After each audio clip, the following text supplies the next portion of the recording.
Center. And the U.S. Center is our public outreach space where we try to spread the word about climate science, climate data, and climate action in the U.S. at all levels. Welcome to our online audience. I understand that we actually have viewing parties for this event from cities all over the world, so thank you so much for joining us.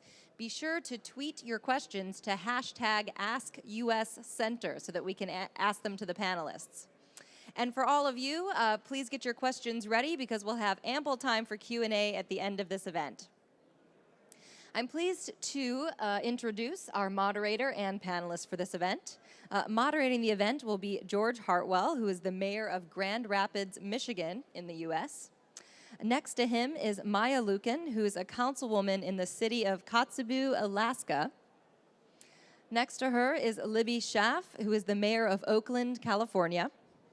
And finally, in the end, we have Jørgen Abelgaard, who is from Copenhagen, Denmark. Great. Mayor Hartwell.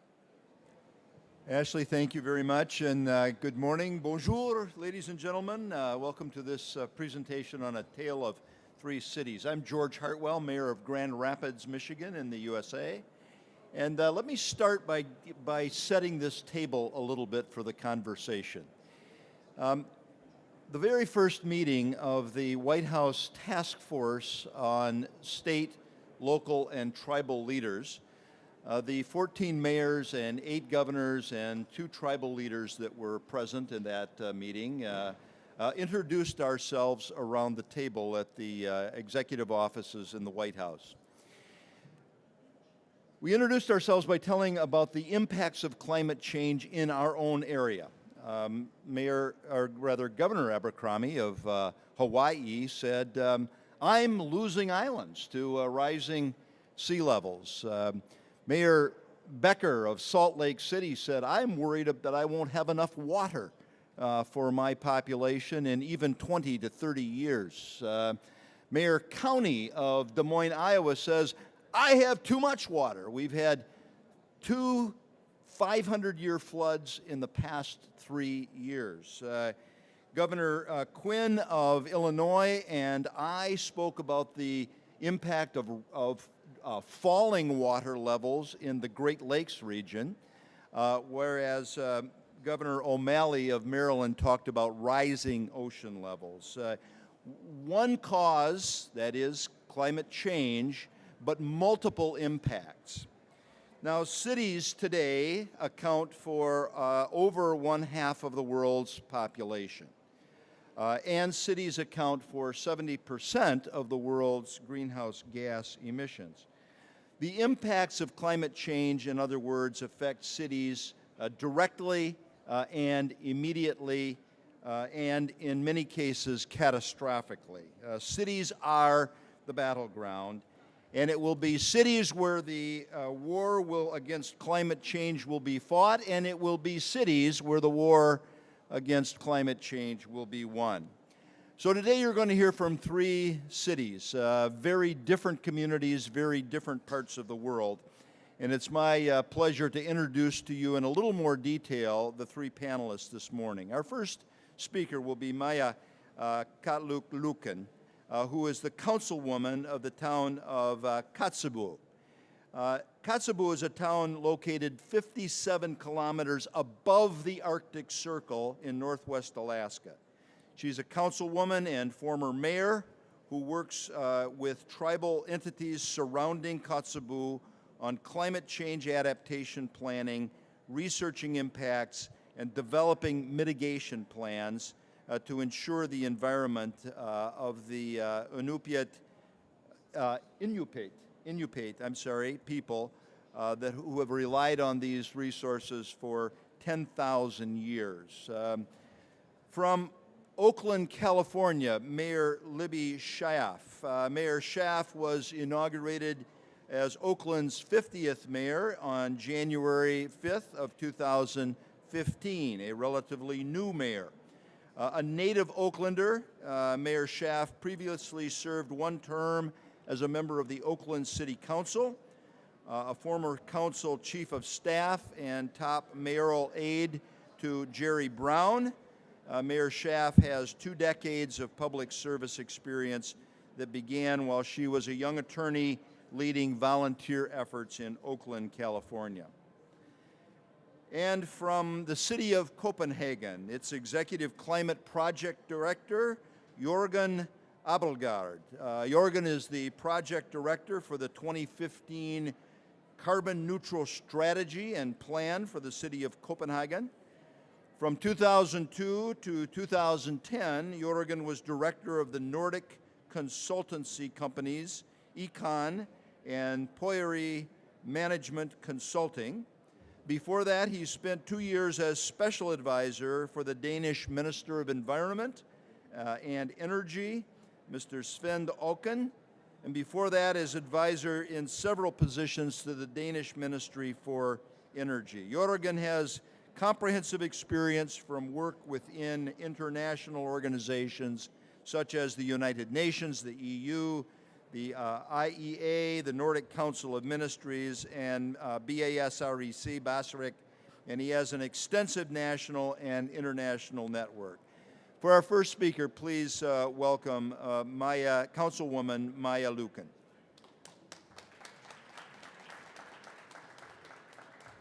Thank you, Mayor.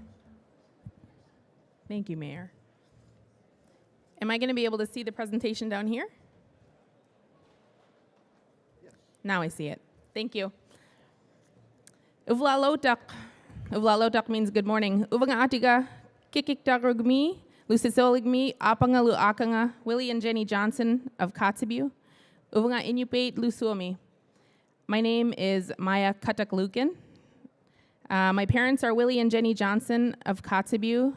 I'm Inupiat Eskimo, and I'm Finnish, and I'm from Kotzebue and Sisolik, Alaska. In my culture, it's really important to introduce who your parents are and where you're from as a sign of respect to the land and the people and the cultures who raised me.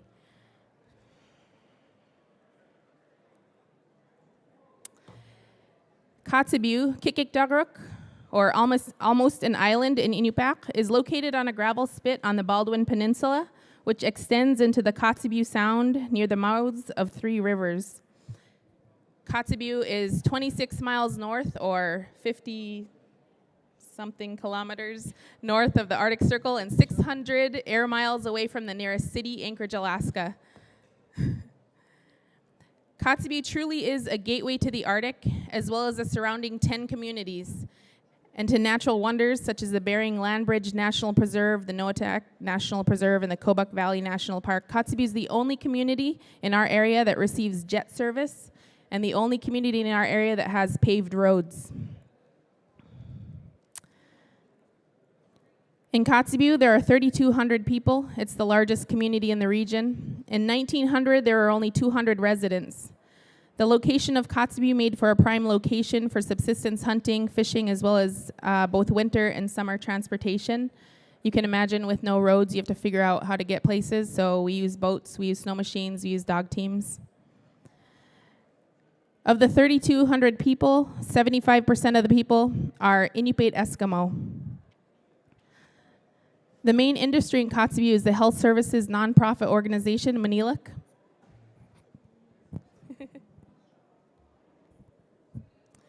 Maniluk employs over 500 people in the region through funding from the Indian Health Service and from other federal and state organizations. Kotzebue is also the transfer point between ocean cargo shipping and air shipping, serving 11 communities in the region.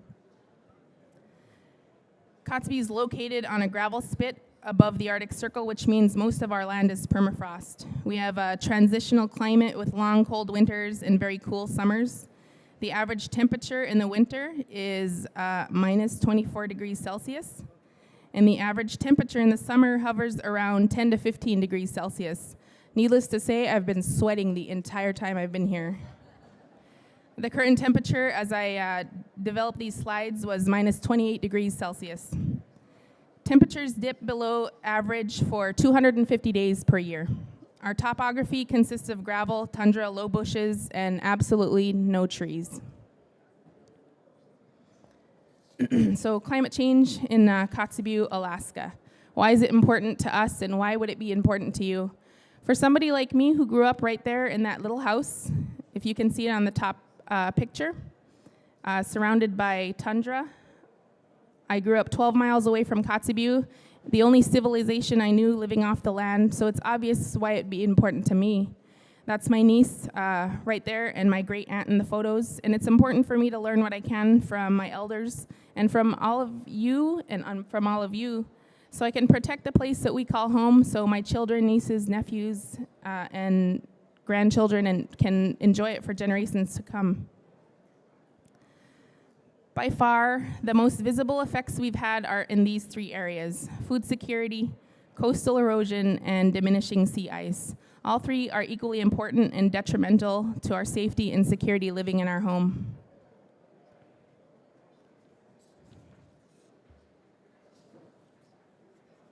Whoops, I missed a page.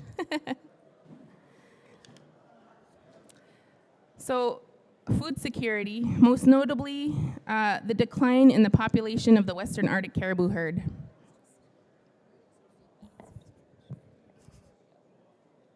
The main protein in our diet has been the biggest threat to food security.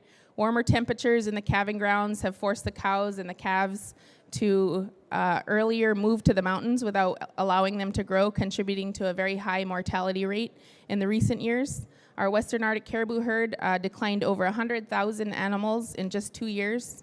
In 2003, the herd peaked at 490,000 strong, and since 2012, the numbers have dropped by 27%. And why that's important to me is because we don't eat very much beef or pork or chicken. We subsist mostly, probably 50% on caribou. This means that our people will soon have to choose between harvesting an animal or buying meat from the local grocery store, which oftentimes is well over 12 weeks old, and it's also very expensive.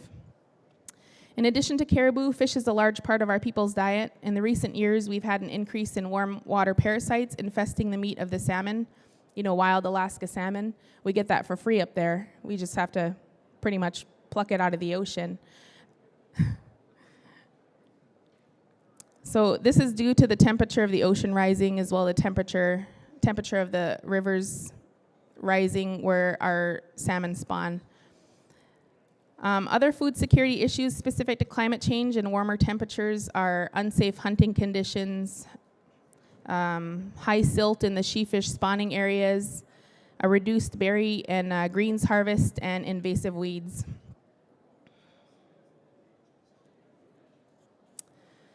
Because of Kotzebue's location, summer and fall storms have eroded the beach side of town to a one-way street on Shore Avenue previously, before our project. So the top left slide is our front street, we call it Shore Avenue, where there were once many boats and fish drying racks. The beach has been cut away by waves. Several temporary fixes were put in place before our $44 million Shore Avenue project, including filling 55-gallon drums with gravel and placing them on the beach, as well as placing cement blocks on several areas of the beach. And if you can see from some of those slides, the bottom right slide is after a winter storm, and it pretty much just sloughs off, land right into the ocean.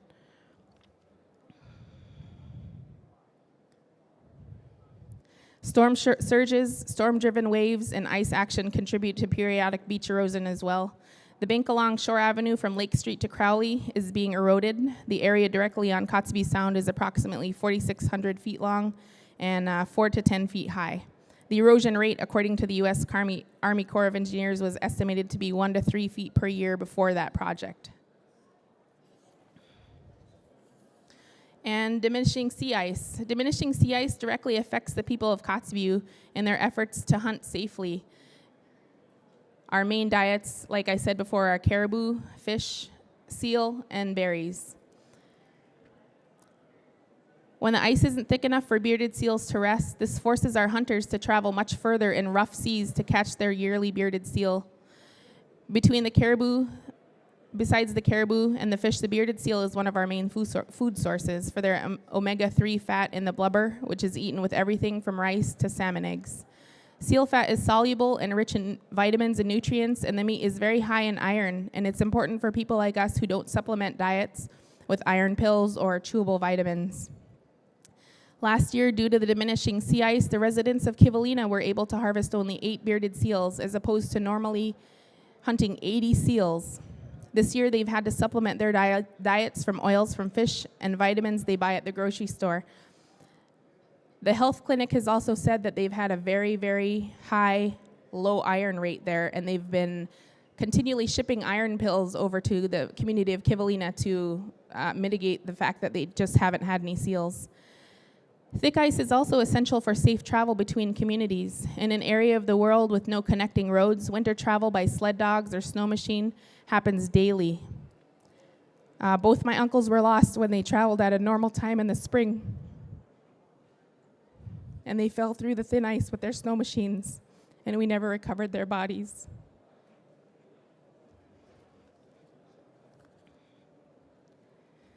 So let's talk about adaptation tactics that we've used, including the Shore Avenue project. Shore Avenue displaced boat mooring, subsistence use areas for fish drying, subsistence net fishing, but now completely protects the North Ocean side of town from all coastal erosion. Immediately where Shore Avenue ends, the beach is eroded back to a one-way street. Shore Avenue went from being one-way in width to being a two-way road with sidewalks and parking on both sides, adding 150 feet of width to the roadway. So if you drive south on Shore Avenue, you would be previously under 4 feet of water. The cost for this is $1 million per 100 feet and was paid for by partnerships between entities and utilizing funds in a 3-step effort: road rehabilitation, erosion mitigation, and dust control. The city of Kotzebue worked with the Kotzebue tribe as well as several other entities to garner support for this much needed project.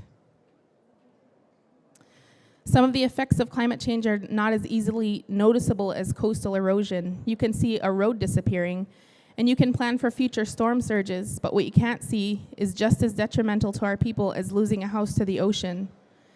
The Inuit people rely on the Western Arctic caribou herd to feed their families each fall. Every family who goes out to hunt does so with the knowledge that they'll be providing food for not only their family, but for others as well. With the decline in numbers, this threatens our very way of life. The tribes located in Northwest Alaska decided to get together and discuss options to make sure everyone who wants or needs a caribou is going to get it. And several other adaptation techniques have been developed as well, including closing down red dog port roads to allow the caribou to cross safely, restricting local catches, and closing seasons for cows and bulls and more. And this is all without state or federal support. The people just have gotten together and decided to do this on their own.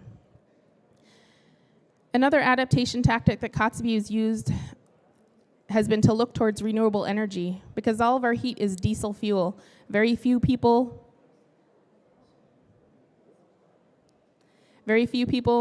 use renewable energy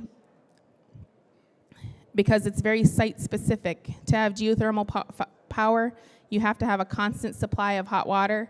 To have solar power, you have to have a constant radiation from the sun. And where I'm from, we have about an hour of sunlight a day, and it's not actually sunlight, it's just twilight. Kotzebue has neither of those in sufficient quantity to rely on for electric generation, but what Kotzebue does have is an abundance of wind and the knowledge and experience to transfer that wind into real electricity. The average annual wind speed at the wind farm is 13.5 miles per hour, almost twice the twice the average speed as noted by the Weather Service for Anchorage. Winds in Kotzebue are also stronger in winter when the community needs more electricity. Most of Kotzebue's electricity is produced using diesel generators. 1 gallon of fuel is saved for each 14 kilowatt hour produced by the wind farm. I know it's flickering, it looks kind of cool down here. On another note, all major project construction is done in the wintertime to protect the land. Special foundations are needed for buildings and the wind towers to prevent the thawing of the permafrost just to get below ground. Special pilings are drilled 30 feet down into the frozen ground.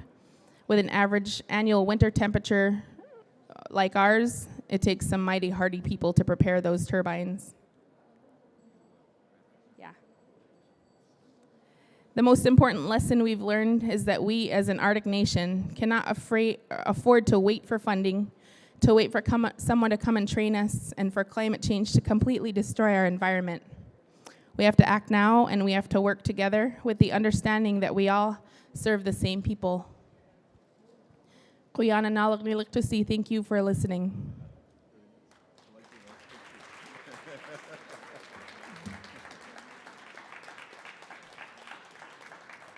Thank you very much, Councilwoman Lucan. Very interesting presentation. Now we will hear from the Mayor of Oakland, California, Mayor Libby Schaaf.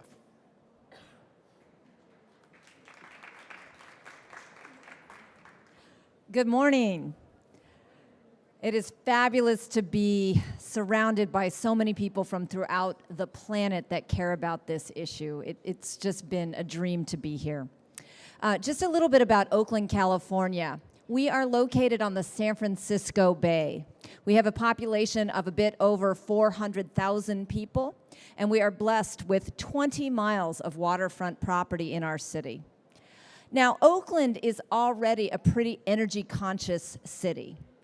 We currently have 68% lower per capita emissions than the United States average for a city.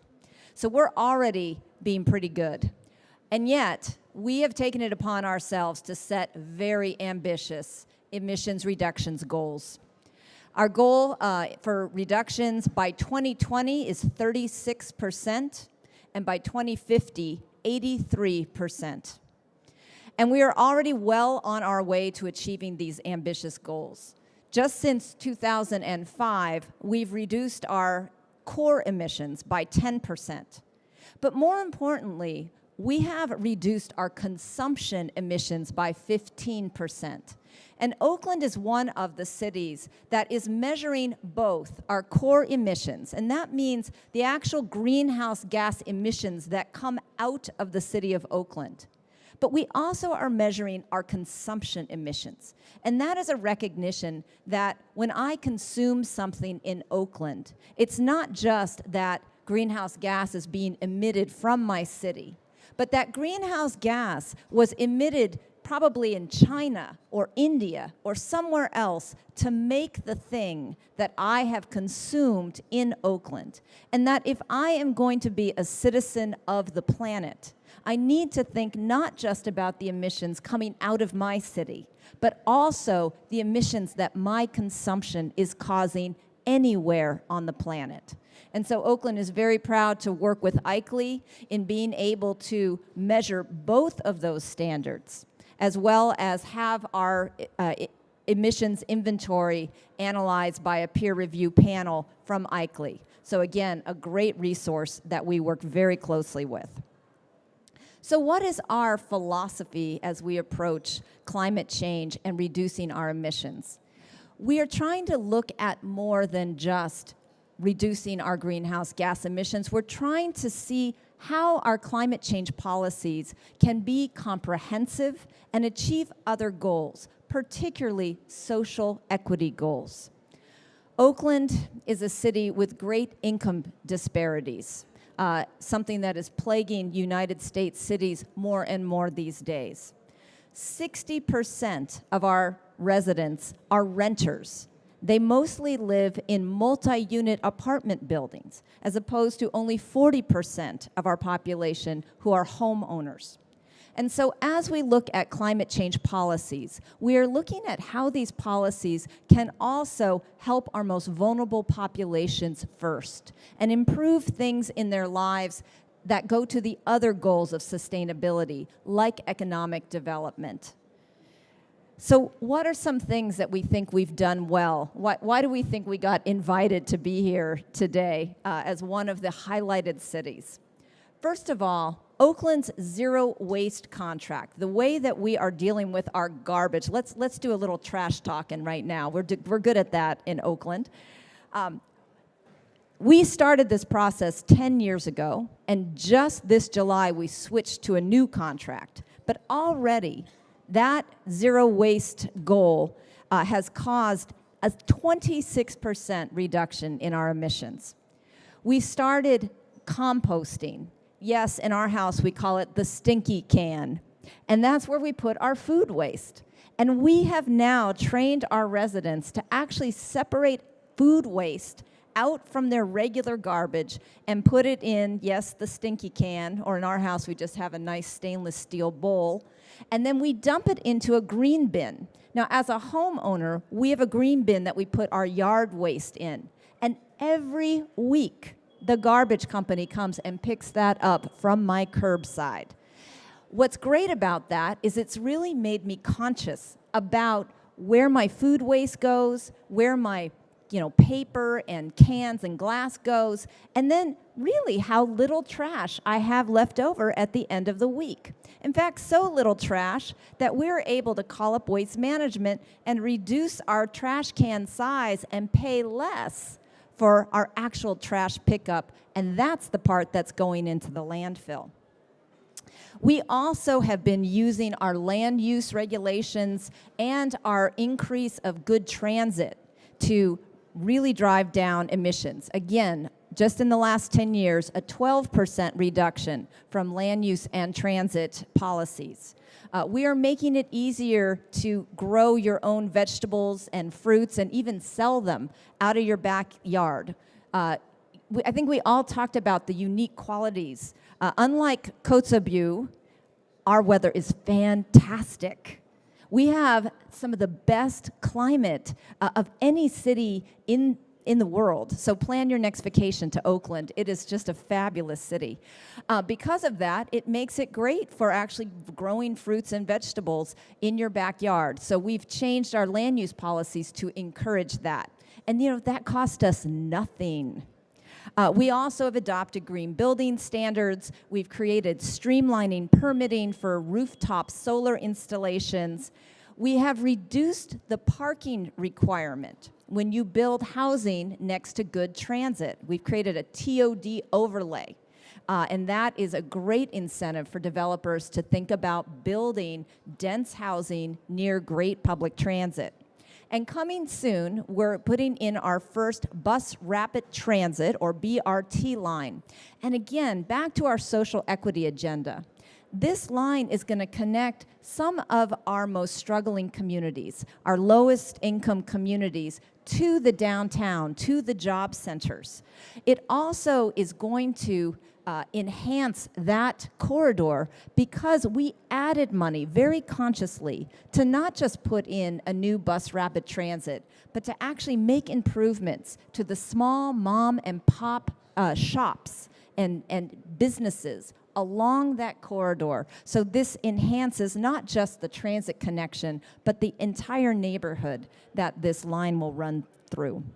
And then finally, Oakland is a port city. We are the largest port serving really the northern west coast.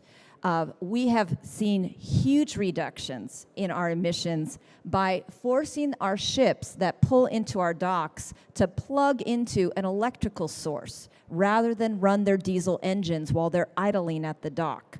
We similarly have required the trucks that do the drayage from our port to convert to cleaner energy engines. These two things alone have created a 75% reduction in black carbon.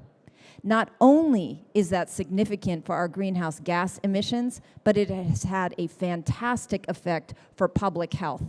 Like many cities, our port lays alongside a low-income community with unacceptable rates of asthma hospitalization. And so this is not just an environmental improvement, it is a health improvement. And that's something that Oakland is very proud of in our comprehensive approach, is looking for these kind of double wins. Those are some of the ways that we believe we are leading the way in climate change. Am I early? I have one more minute. So I don't know if you had any follow-up questions or clarification questions, but that's kind of an overview of how Oakland is leading in climate change in the United States.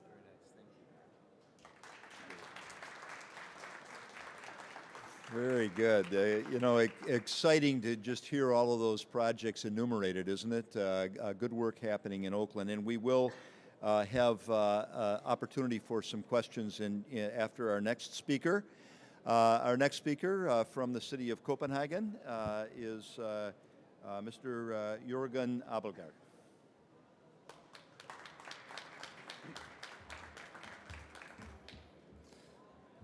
Thank you so much for this opportunity to be here together with you today outside Paris.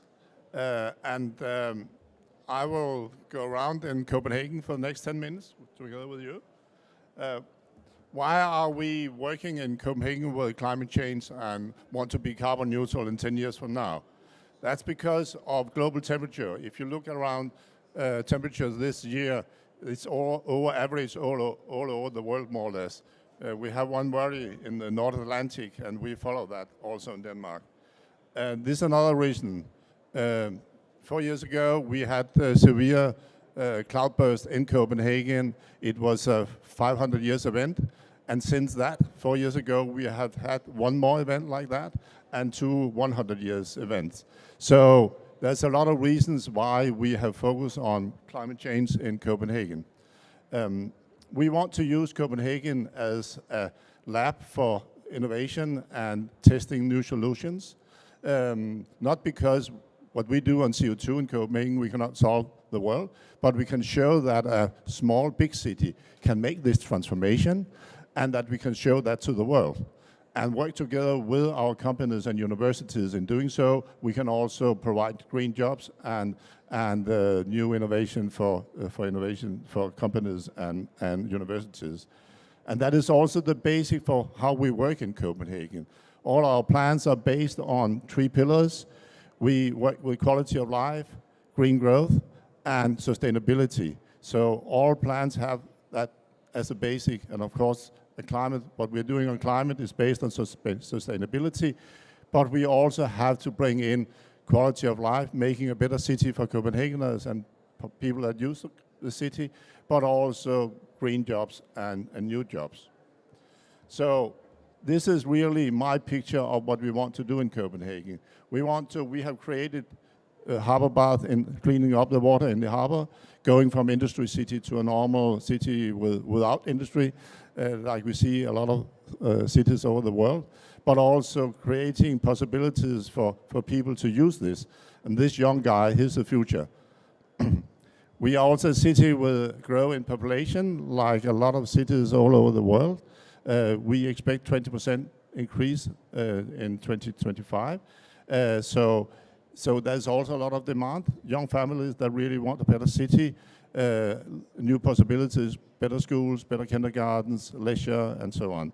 So that's also demand to create, taking the old brownfield areas to create new areas for people that want to live in the city.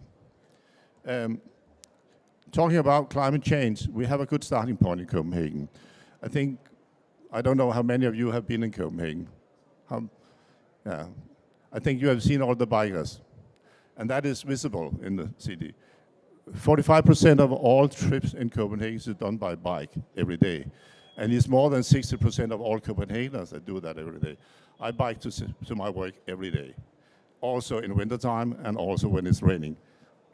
But you can't see is that we have also district heating, really efficient way of heating up all our buildings.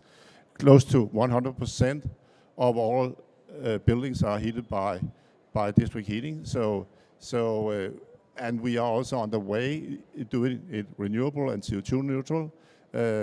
By 2020, we have our 2 power plants in the area will be on biomass, so we will be 100% renewable.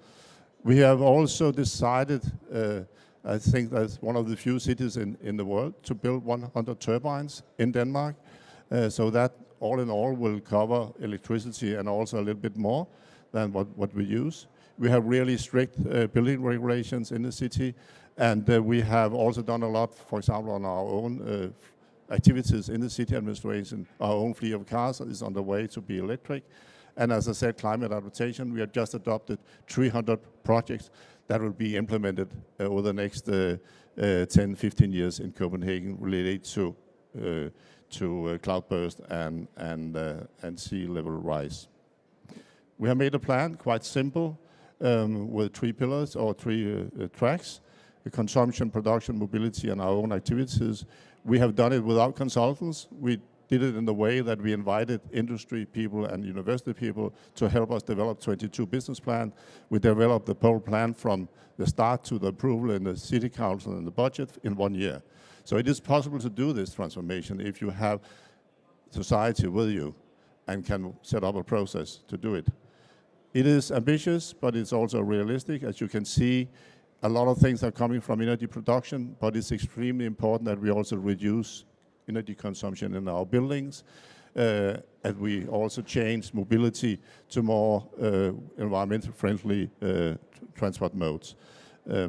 We are down 31% now and have got quite good figures for the coming years, so we are quite optimistic on that.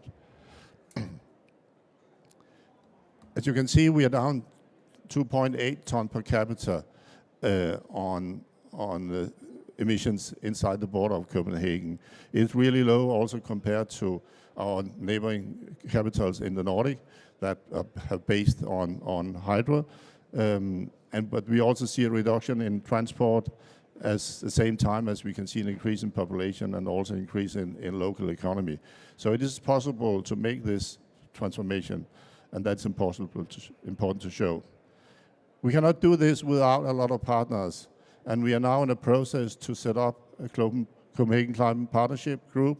We have already tested that over the last 2 years with some of those partners here, and we will now increase the numbers. Hopefully we will have 50 to 100 partners in the next 2 years, and that will really be an important way of implementing all the initiatives that we need to implement in the coming years. In doing that, we also have to work together with other cities. That is extremely important. We have to learn from what's going on around in the world. We have to steal ideas. We have to inspire each other, to talk to each other. So one of the networks that we work with is C40. It's more than 80 cities all over the world. But 25% of GDP, so it's also cities where you can test solutions and discuss problems.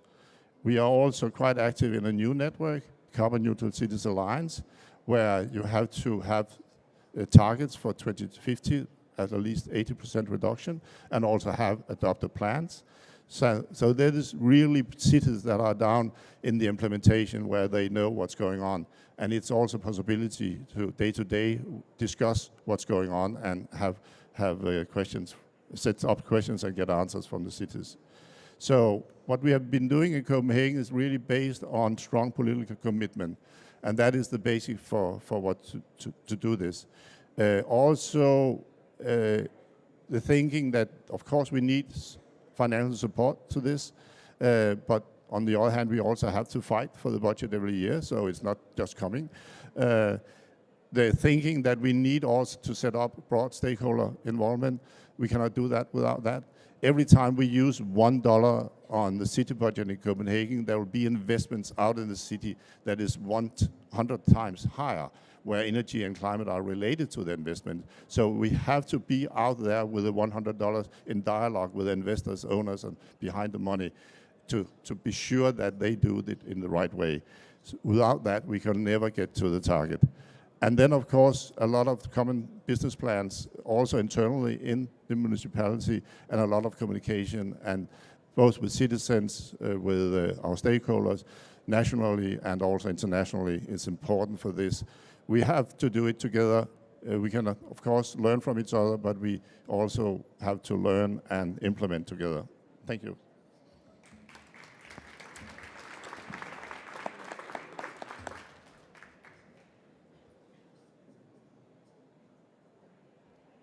Well, thank you, panelists, very much.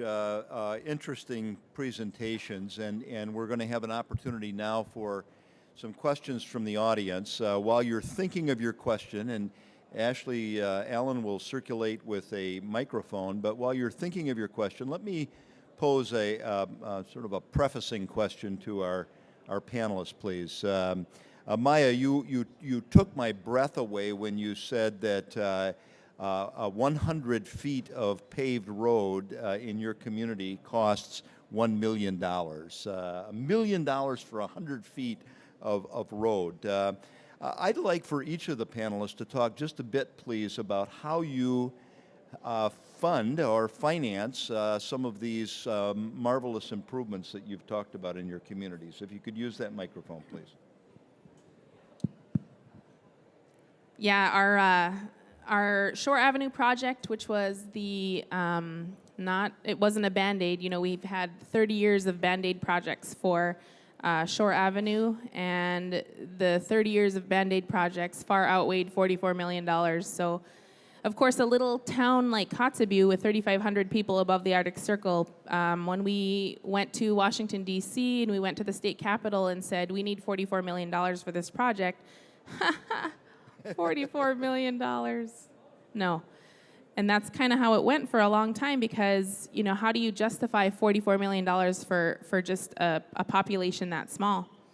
So, especially just for one entity. So what we did was we didn't get $44 million from, you know, the federal government or $44 million from the state government. What we did was we took all the stakeholders, which are the community of Kotzebue and everybody there, because, you know, if we don't have Shore Avenue, we're eventually not going to have Kotzebue because it's just going to keep going and houses are going to keep falling into the ocean. So we took our tribal members, our tribe, the Kikikdaruk IRA. We took our village corporations, which are for-profit organizations. We took our regional organizations who represent the region, both nonprofit and for-profit, and we worked together to make it a priority for absolutely everyone that this Shore Avenue project happens. And so every time any of us went to Washington, D.C. for our projects, then one of the number one projects was we need Shore Avenue funding for erosion. We need erosion funding for Shore Avenue. And so once they heard that it was important to everyone, it was a little bit easier to get the funding. And also we used several different pots of funding. One of the main pots of funding we used was the ARA funds, and I believe it might be the first project in the United States for ARA funding. And then we used also dust mitigation from tribal roads. We used road rehabilitation from tribal roads. So we had to figure out a lot of creative ways to come up with $44 million. So it's 3,300 feet of sheet pile and 1,100 feet of riprap rock revetment. And it took me a long time to be able to say that very quickly. Riprap rock revetment. So it's 4,400 feet. And I've always wanted to, and I've always gotten shot down, is to put a dollar sign every 100 feet so people can understand it's $1 million per dollar sign. Wow, thank you very much, Maya. And Libby, how do you finance projects in Oakland? So let me talk about some ways that we got some stuff done for free. We converted all of our street lights to LED. Every single one, more than 30,000 street lights in the city of Oakland, as well as our traffic signal controllers. And we were able to find a private financing entity that allowed us, they gave us the money up front, and we literally will pay them back over, we predict between 12 and 15 years out of the cost savings because of the reduction in our energy bill. Like, how beautiful is that? We are reducing emissions and we're saving money. And so we were able to finance the money up front, so we did not pay a dime to do this huge, massive project. And frankly, the conversion to LED lighting has other benefits. It helps us with safety because the quality of light is actually better and is a crime prevention mechanism. And we have a world-class observatory, and it actually helps with our dark skies policy. We have less light pollution with LED, so a total win-win. Another real innovative thing that we're doing in California, and this has really taken off, is called Property Assessed Clean Energy. PACE for short. Once again, similar idea. Financing entities are allowing individual homeowners to essentially put the bill for solar roof installations, as well as other energy efficiency improvements, better windows, drought-resistant landscaping. Some of them are even allowing you to finance seismic retrofitting so your house doesn't fall down in the next earthquake, obviously an issue we have in California. And you just tack it onto your property taxes. So again, that allows a homeowner who doesn't have that upfront money to pay for these types of things to finance it over time. And if they sell their home before they've realized the full benefit, the property tax assessment gets passed on to the next owner. And so again, a real innovative way that we are allowing these types of improvements to be done with no upfront costs. A second thing that we've been doing is essentially asking the private sector to bear some of these costs. And again, that's where politics comes in. It definitely helps to have a lot of advocacy in our community for these types of improvements. So for example, new construction is subject to Oakland's Green Building Ordinance. But that ordinance was worked out with the construction industry to something that they could live with. Similarly, we have construction and demolition regulations that require you, when you get your building permit, to present a plan about how you are going to recycle or reuse 50% of your construction debris. If you are demolishing something, if you're doing a construction project, you have to demonstrate, in order to get your building permits, that you will recycle or reuse 50% of the construction and demolition waste. That's great, Libby. Yeah, and then finally, we are financing a lot of our projects out of the franchise fee that we get out of our garbage contract.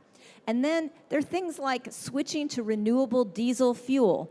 It turns out it cost us nothing. It literally has the same cost as conventional fuel. Our diesel vehicles take the renewable diesel just fine, and it has 70% fewer emissions. 70% reduction in emissions, no extra cost to us at all. So those are some of the things that we've done. Great, thank you, Libby. And if you want more information on the street lighting financing initiative that Mayor Schaaf described, I believe that both GE, the U.S. company GE, and Philips are both here at COP-21, and both have financing mechanisms like that you might want to look into.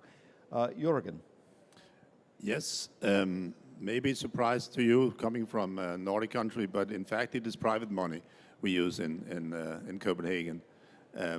As I said, every time we use $1 on the city budget to everything around the climate change, we use $100 in the private sector and our investments. So that is really important, and that's also the reason why the dialogue with all the owners and stakeholders are the important part.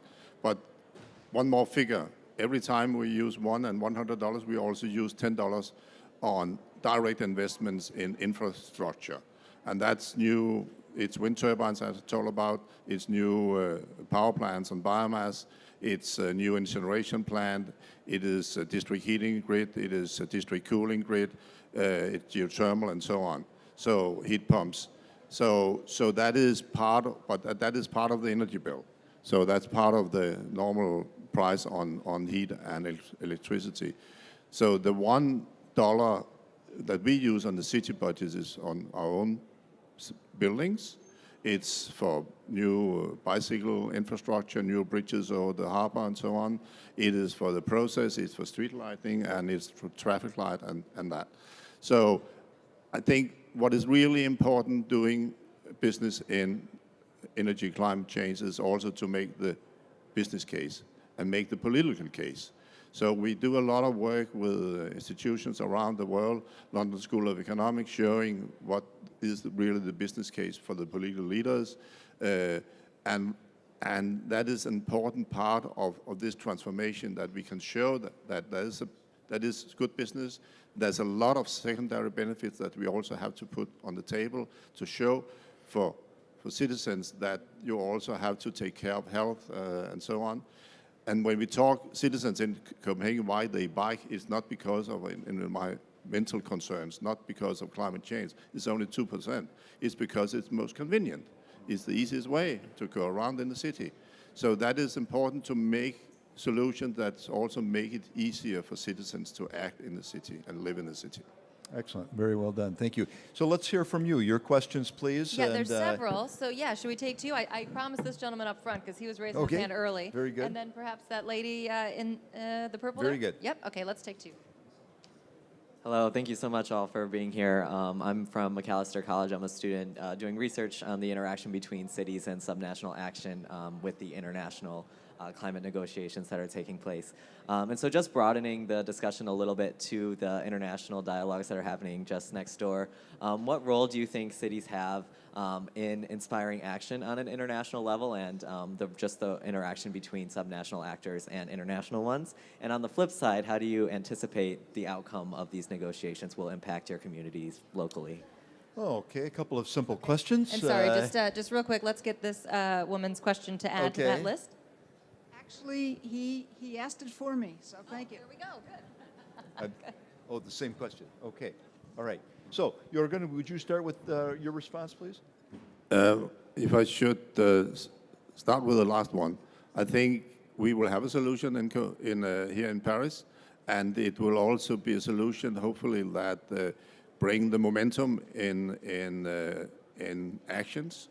So it's important that we have a review process that is not more than 5 years, hopefully maybe a little bit more, but close to 5 years, because that can bring the momentum to the globe, to civil society, to cities, and not least companies, that we are on track on the process at least.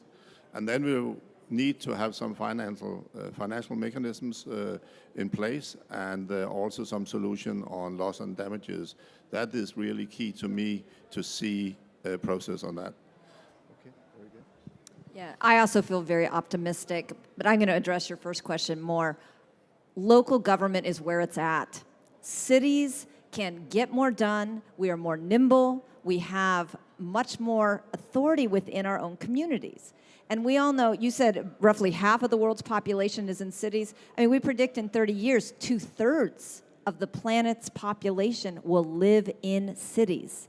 So if you can get enough cities to contribute to climate change, that can potentially have a bigger effect than some of the wimpier national commitments. Did I say that? Yes, you did. And also, in cities, we are creating the awareness, creating that political momentum. When I get that composting bin delivered to my door, it makes me start asking questions. It makes me much more aware of the entire global issue because it showed up in my door because my city decided that composting was important.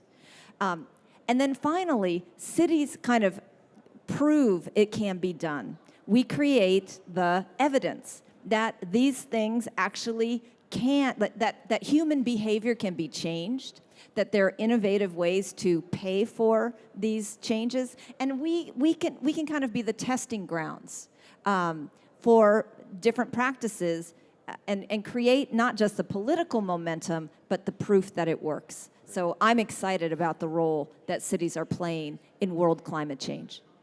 Maya, you want to respond?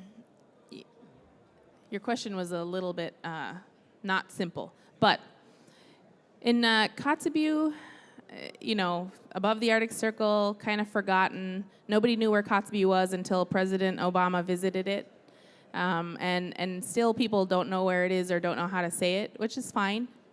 But we have to, the people in Kotzebue, we have to let the world know that we don't have emissions.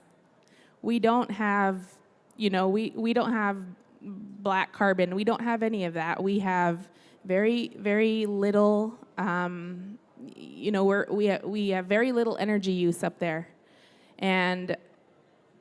But we are feeling the effects of climate change firsthand from everybody else's use. And so bringing people like me, like our youth, people who live it every single day, and letting them know we're suffering because you refuse to take a bike. We're suffering because your company refuses to do X, Y, or Z. we don't even have a climate change adaptation plan. I'm working on the planning with the tribes around the region, and we joke, sometimes we don't say it's a climate change adaptation plan, we call it a survival plan. And so one of the things that we've used is the president of Iceland, President Grimson. We asked him, how did you get your entire country to be using alternative energy?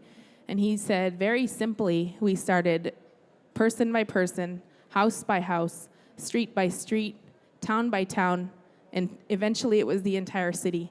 And so that's kind of the approach that we've been using in our area is, you know, person by person, street by street.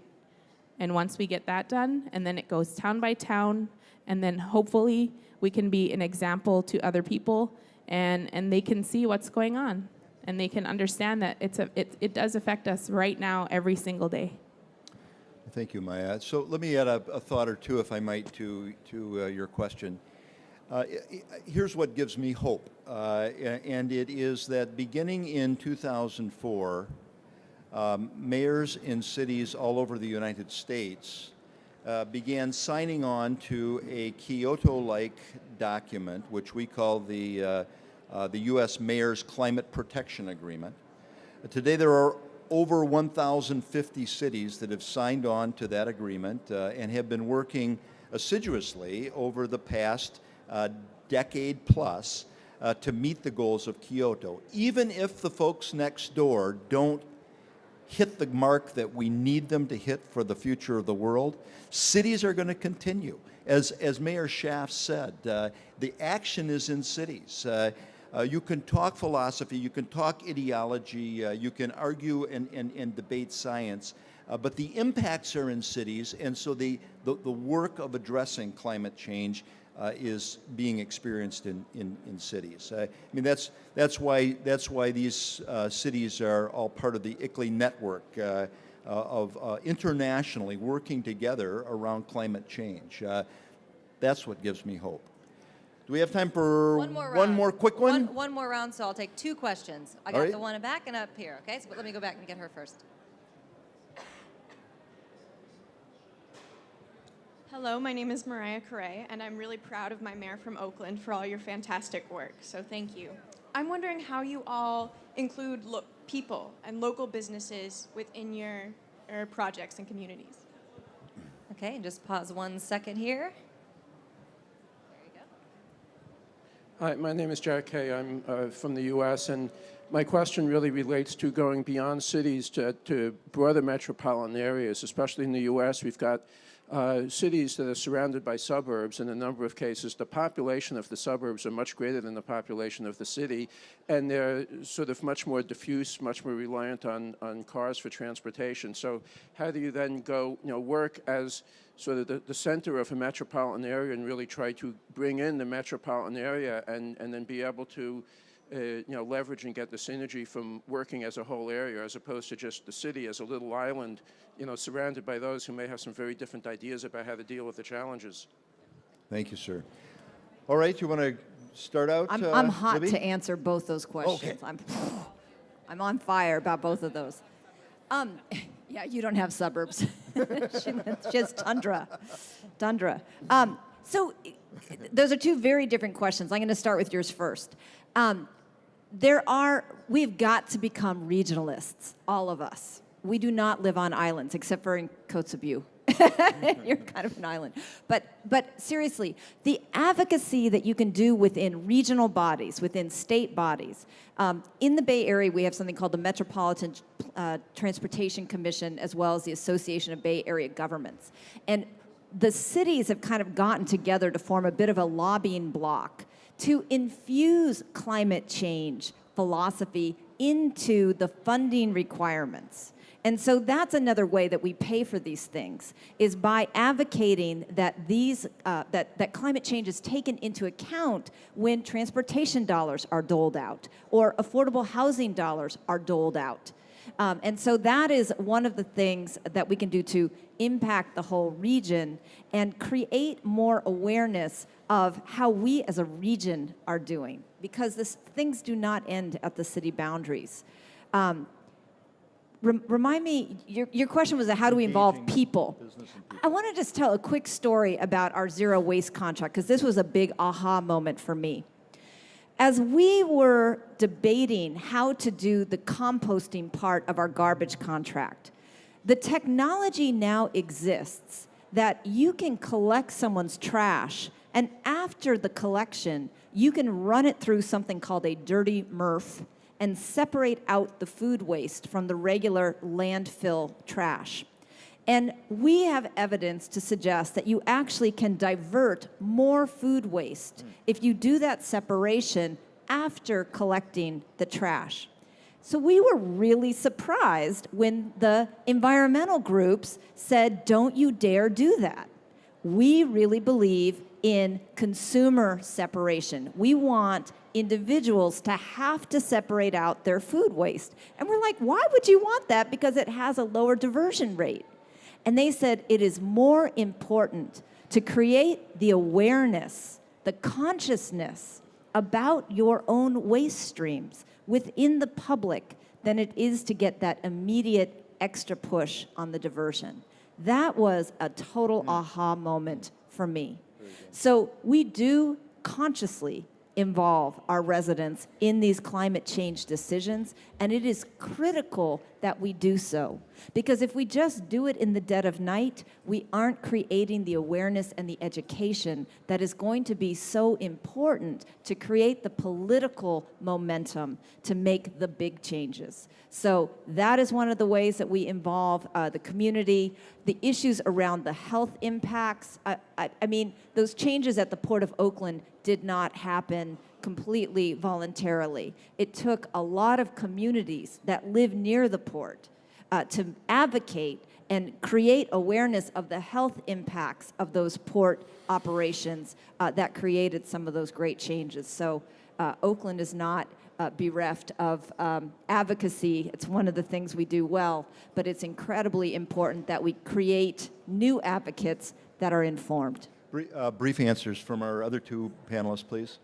Yeah, just in brief. I fully agree on regional work and focus on that. We are doing that also in the Copenhagen area and in fact also the southern part of Sweden. We have, for example, been working with strategic energy planning. We have common transport company. So that is also to get out the synergies between the different sectors is really key to do that. Working with citizens is key. We have focused as in Auckland also on the specific issues, waste, bicycles, transport and so on, instead of overall planning. The general awareness related to climate is great in Copenhagen, so that's not a need for us to do that. So specific issues is key. Very good. And Maya? I can't answer your question because I'm not, we're not even a suburb, I don't think. But I can talk about how you get people involved. We, money talks where I'm from. It costs $7 for a gallon of gas. It costs, $6.89 or something like that for a gallon of diesel. And it costs me about $1,200 a month to heat my home. So anything that you're going to save money on, you're going to do. And so what we do up there for trash separation is we say, here's 2 bins. You put your biomass here, and you put your other garbage here. And this one costs $80, and this one costs $10. So which one are you going to fill? You're going to fill the $10 one, and you're not going to fill the $80 one. And also, one of the other things that we've done is energy consumption. Our local electric company gave away for free the little, you plug it in and then it tells you how much, actually what it tells you is not how much you're using, it tells you how much money you're paying per minute right now. And so people plugged it in and you can set it for if you're paying 27 or 50 cents a minute to flash red. And we put ours to 6 cents a minute and went through the entire house and unplugged absolutely everything until it was 6 cents a minute or less. And what it did was, because they cost the electric company a lot of money, but they gave it to us for free. But what it did was it completely reduced the energy consumption throughout the entire town. Absolutely every house got one, or every person with an electric account. And it really, really reduced the energy consumption because you look at it, I mean, people will dry their hair for 3 minutes because it's $1.15 a minute to dry your hair where we're from. We look at it and you know, I'm telling you, your husband is like, 1 more minute, you have 1 more minute. So money talks where we're from, and that's really kind of how we've been trying to get our people to be involved. That's great. Ladies and gentlemen, join me in thanking our panelists, Maya Lukin, Libby Schaaf, Jorgen Abelgard. Thanks to all of you, and thank you, Mayor Hartwell, and thanks to our audience and our online viewers. We have 3 more events throughout the day. We also have several presentations on the